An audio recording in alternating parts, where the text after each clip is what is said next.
BFM Business, les chroniques de l'été. Culture Geek. Frédéric Simotel, Anthony Morel.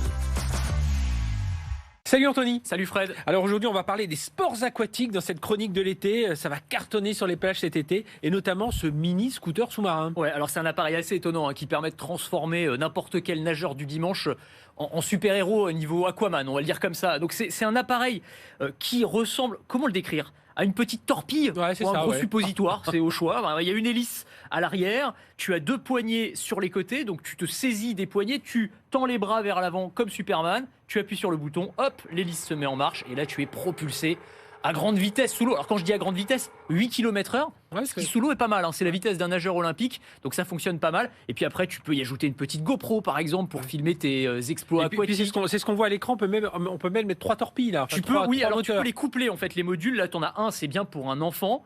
Si tu en mets une deuxième ou une troisième, tu vas vraiment gagner en puissance, en autonomie aussi. Bon ça va fonctionner très très bien. Ça attire les regards, je sais que tu en avais testé un un peu comme ça. Ça attire. C'est pas mal. Qui était un peu plus volumineux là, c'est vraiment le dernier modèle. C'est une startup qui s'appelle Sublue qui fait ça s'appelle le White Shark Tiny. Alors, ça coûte autour de 600 €, donc c'est un petit investissement. Et alors, on peut descendre en profondeur. Il y avait aussi l'histoire d'autonomie, moi, le premier modèle, c'était un peu. Ils promettent 45 minutes. Ouais. En vrai, si tu l'utilises à vitesse max, tu vas plutôt être autour de 25-30 minutes probablement. Et puis, tu peux aussi l'utiliser pour motoriser, par exemple, un paddle ou un canot gonflable. Donc voilà, il y a plein d'utilités pour ces petits scooters sous-marins. Eh bien voilà, on va suivre ça avec ce Tiny. Justement, tu parlais des paddles motorisés. Maintenant, c'est vrai qu'on commence à en voir certaines, des sortes de trottinettes des mers, c'est ça ? Les trottinettes, on les fuit en ville, on va les retrouver à la plage. C'est pas forcément une bonne nouvelle. Non, alors quand on dit trottinette, en fait, c'est une façon de parler. En fait, c'est un paddle, si tu veux, avec donc une grosse planche, avec un guidon à l'horizontale. Donc tu es debout en fait dessus, comme sur une trottinette. On est plus stable. Tu vas pouvoir même être à plusieurs, c'est-à-dire 2-3 personnes en famille. Alors là, c'est pépère, tranquille, balade le long du littoral, un peu moins acrobatique que le petit scooter avec lequel tu peux faire des figures sous-marines absolument incroyables. Mais c'est un autre moyen de découvrir les côtes, pourquoi pas. Et ça, c'est une start-up aussi provençale qui a mis ça au point, qui s'appelle Blueway. Oui, et puis là, moi, c'est toujours l'histoire d'autonomie. Là, on se balade 7 ou 8 heures avec ça. Ah oui, là, c'est pour le coup, tu peux te balader tranquille. Mais ça va plus lent, c'est plus lent aussi.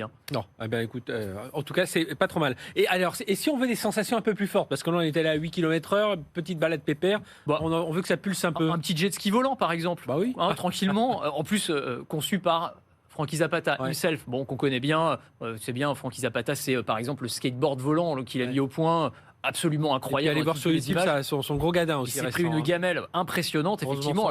Non, mais c'est ça. Alors, ça peut être dangereux même quand on maîtrise. Le jet ski, c'est un peu différent. C'est plus safe, j'allais dire, parce que tu es assis, évidemment. Mais là encore, turbo-propulsé, tu as en fait un tuyau avec de l'eau à haute pression qui va le faire voler au-dessus des flots. C'est absolument incroyable. On voit les images. C'est-à-dire que vraiment, tu fais des vols à plusieurs mètres au-dessus de l'eau et tu as des sensations absolument incroyables avec un système de stabilisation automatique qui fait que normalement, tu n'es pas censé trop tomber.